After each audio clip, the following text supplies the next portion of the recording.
The Chocolate War has 189 pages and was published in 1974.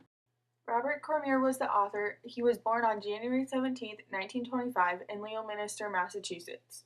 Lucia and Irma Cormier were his parents, but he grew up with his extended family, Doris and Eloy Ray Cormier, along with his brother Michael. He attended Fitchburg State University for college. He wrote 60 novels, including I Am the Cheese and Fade. He was inspired to write this book because his son didn't participate in an annual chocolate sale for school.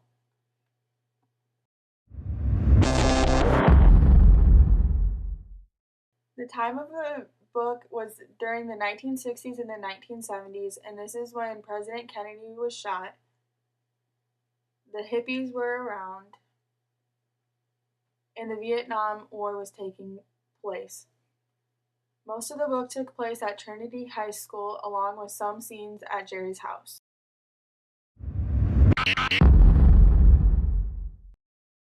This is Jerry Renual, a 14-year-old freshman at Trinity High School. This is Archie Costello, the signer of the Vigils. This is Brother Leon. He is the president of the Vigils. And this is Emily Janza, the opponent in the boxing match.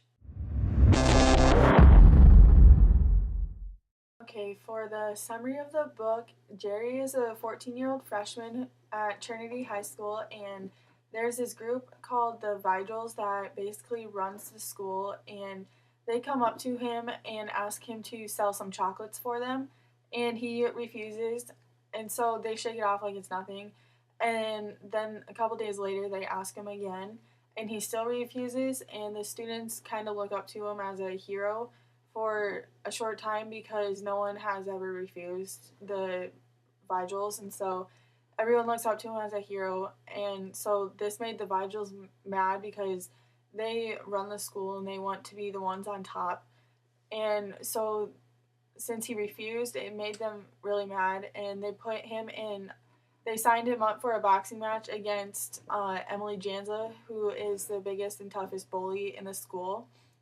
And then later that day, they held a student-only assembly, and this is where the students could buy raffle tickets, and they wrote a type of boxing move they wanted someone to hit each other with, and you'll have to read more about the book to find out if Jerry survives or not.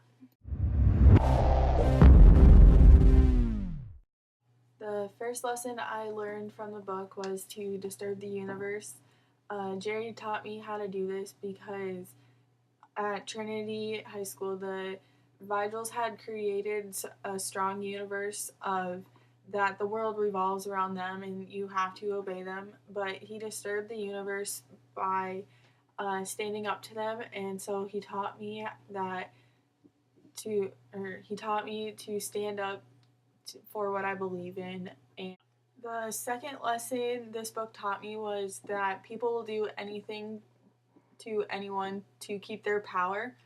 The book taught me this because when Jerry said no, other people started to follow him when the Vigils asked other people to do stuff for them, and this put the Vigils' power in jeopardy, so they manipulated everyone into thinking that Jerry was too good for this, and he thought he didn't need to do it because he was too good for everyone and stuff.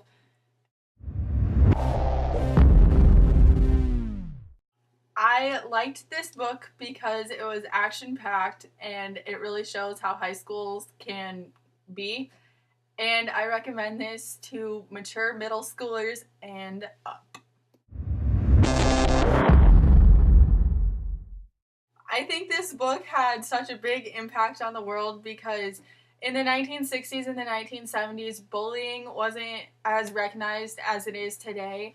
It showed people that bullying isn't just a physical thing, it's a mental and emotional effect too.